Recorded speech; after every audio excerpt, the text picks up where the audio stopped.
शुरुआत करता हूँ आज के न्यू ब्लॉग की। तो साथियों नमस्कार, मैं धीरेन्द्र रावत एक बार फिर से हार्दिक स्वागत है आपका मेरे न्यू ब्लॉग में।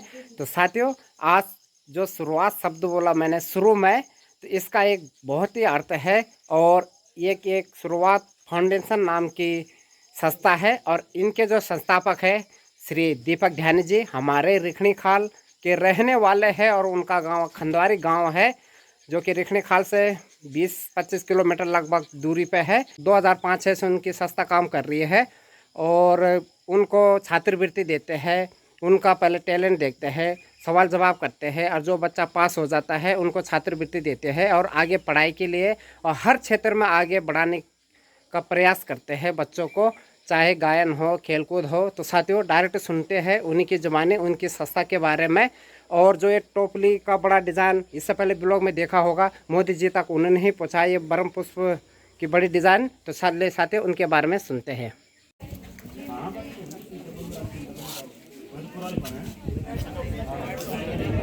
में जाकर के स्कूलों में जाकर के बच्चों के शैक्षिक उन्नयन के लिए, उनके मार्गदर्शन के लिए, उनकी गाइडेंस एंड काउंसलिंग के लिए, उनके करियर के लिए और उनकी पढ़ाई के लिए जो मदद हो सकती है, जो उनका फाउंडेशन सहायता कर सकता है, उसमें ये काम कर रहे हैं। भाई साहब अपना खर्चा आपको स्वयं भी देंगे, थोड़ा बहुत मैं भाई साहब का परिचय दे दूं। भाई साहब मैं गिलवो खाल का हूँ। तो भाई साहब मेरे बगल में हमारा एक गाँव है खंडवारी गाँव से बिलोंग करते हैं। रहते खैर अभी तो दिल्ली में है लेकिन खंडवारी गाँव के निवासी हैं।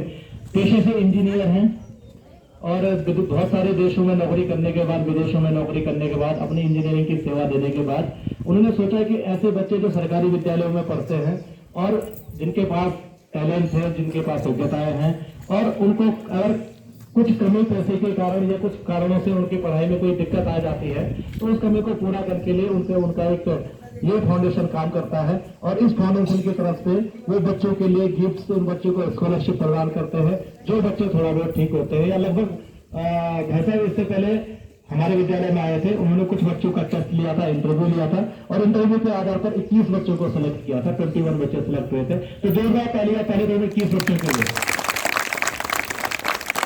बहुत ही आत्मविश्वास के साथ बहुत अच्छे से उन बच्चों ने अपनी बात रखी थी और सबने ध्यानी जी ने 21 बच्चों को सिलेक्ट किया। तो उन 21 बच्चों से बात करने के लिए, उन अभिभावकों से बात करने के लिए भाई साहब आज हमारे विद्यालय में पधारे। हमारे एक छोटा सा मैं भी यखी बटे छो खंदवारी गांव च म्यारू,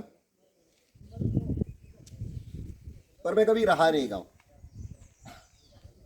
हम कुछ उन अभागे लोगों में थे जिनके माँ बाप रोजगार के लिए बाहर चले गए, इस स्वर्ग को छोड़ करके जाना पड़ा, लेकिन गए थे वो हमारी पढ़ाई के लिए।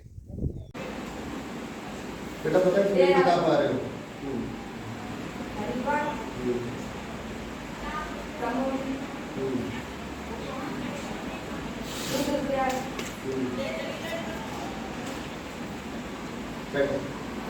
जिलों की ज्योग्राफी की, तो तुम्हारे सामने क्या दिखना चाहिए था? उत्तराखंड का नक्शा। नक्शे में क्या दिखेगा? सबसे पहले उत्तराखंड किन दो भागों में बटा हुआ है? कुमाऊं और गढ़वाल मंडल। गढ़वाल मंडल में कितने जिले? तो तुम्हें दिखने चाहिए थे ये 7 जिले ऐसे ऊपर की तरफ, ठीक है। कुमाऊं मंडल में कितने जिले? 6, वैसे दिखने चाहिए। अब बात करो गढ़वाल मंडल की, पहले गढ़वाल मंडल के खत्म करो। अब क्योंकि मैप दिख रहा है तो मैप में एक सीरियल होता है, ऑर्डर होता है। सीरियल से करोगे तो कभी नहीं भूलोगे, इधर कूदोगे उधर कूदोगे तो भूल जाओगे। अब इधर के सबसे नीचे से शुरू करना है, तो नीचे मैदानी जिले कौन से हो गए? बेटा गढ़वाल की बात हो रही है। गढ़वाल में नीचे क्या दिख रहा है? सबसे इधर देहरादून, इधर क्या दिख रहा है? हरिद्वार। देहरादून हरिद्वार आ गया, दोनों मैदानी जिले हो गए। फिर आगे छोटी पहाड़ियों वाले जिले जो मैदानी से कनेक्टेड है, कौन कौन से? पौड़ी और टेहरी। ये आ गए पौड़ी और टेहरी। उसके ऊपर उच्च हिमालयी क्षेत्र क्या आ गया? उत्तरकाशी, रुद्रप्रयाग और चमोली। हो गए 7 पूरे। अब इधर आ जाओ कुमाऊं में। कुमाऊं में सबसे नीचे आ गए तुम्हारे मैदानी जिले, कौन कौन से आ गए? 3 टच है। सबसे नीचे है उधम सिंह नगर, इसके बगल में यहाँ पे थोड़ा सा करते हुए चंपावत का हिस्सा आता है, इसके नीचे नैनीताल का रामनगर वाला हिस्सा, इसके इधर क्या आता है? अल्मोड़ा, इसके इधर क्या आता है? बागेश्वर। ऊपर का पूरा पहाड़ी क्षेत्र क्या आता है? पिथौरागढ़। मैप को समझो, रटो नहीं। चीजों को समझोगे, तुम्हारे सामने दिखेगा, उसके बाद तुम मैप भी बना सकते हो। एक चीज से 5 फायदे होते हैं। मैप भी याद हो गया, गढ़वाल मंडल कुमाऊं मंडल भी याद हो गया, जिलों के नाम भी याद हो गए। एक काम से 3 काम जब हो रहे हैं तो वो किया करो। रटने की कोशिश करोगे तो फेल हो।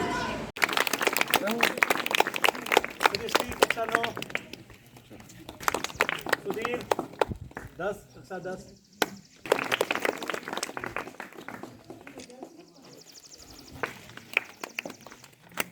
विभा 11।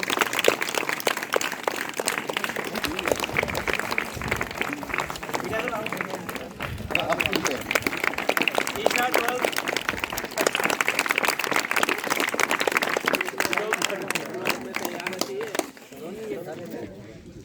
इसका नंबर है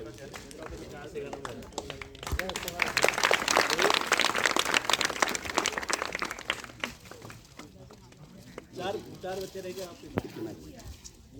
नवीन अगर बाबू जाएंगे उनसे चला। हेलो ने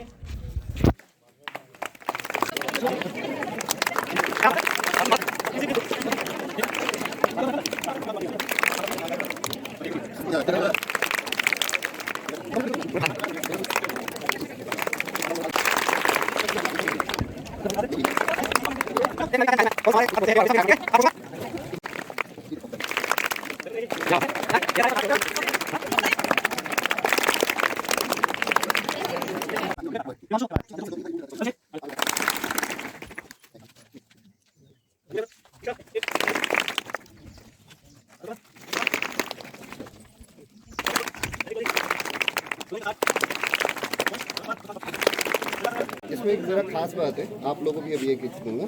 इसमें उत्तराखंड के festivals mark this not a Uttarakhand, जिसमें उत्तराखंड के जो फेस्टिवल्स हैं हमने वो मार्क करें। सारी हमारी संक्रांति जो है, एगास है, पितृपक्ष है, ठीक है, एगास है, हरेला है, नवरात्रि है, चैत्र नवरात्रि, फूलदेई, सकट चौदस, मकर संक्रांति, वो सारी हमने चाय कवर करी है ग्रीन कलर से मार्क करके। इसमें अभी और बेटर करेंगे इसको अगले साल।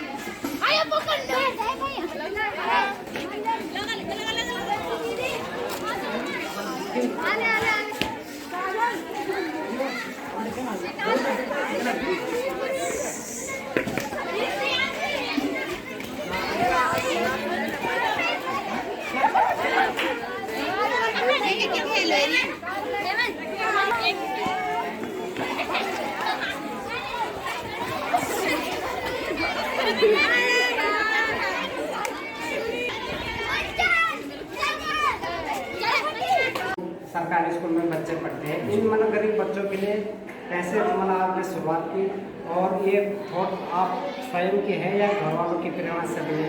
देखिए, पहली चीज़ ये ना गरीब बच्चों की मदद नहीं है। पहली चीज़ ये टैलेंट की मदद। हाँ, टैलेंट की मदद। ये टैलेंट की मदद है। और जहाँ तक मुझे महसूस हुआ, देखिए हम सब यहीं से हैं, पहाड़ से। हम सिर्फ थोड़ा सा लकी रहे कि हमारे माँ बाप हमें बाहर ले गए थे और शिक्षा के प्रति बहुत ज़्यादा जागरूक थे। तो उन्होंने हमें शिक्षा शिक्षा शिक्षा और हमें हमेशा बताते रहे कि तुम्हें ये करना है, ये करना है, और हम उस तरफ ही चले गए। हमें ज़्यादा, और जब मतलब हमारे माँ बाप के पास भी लिमिटेड इन्फॉर्मेशन थी, जानकारी लिमिटेड थी।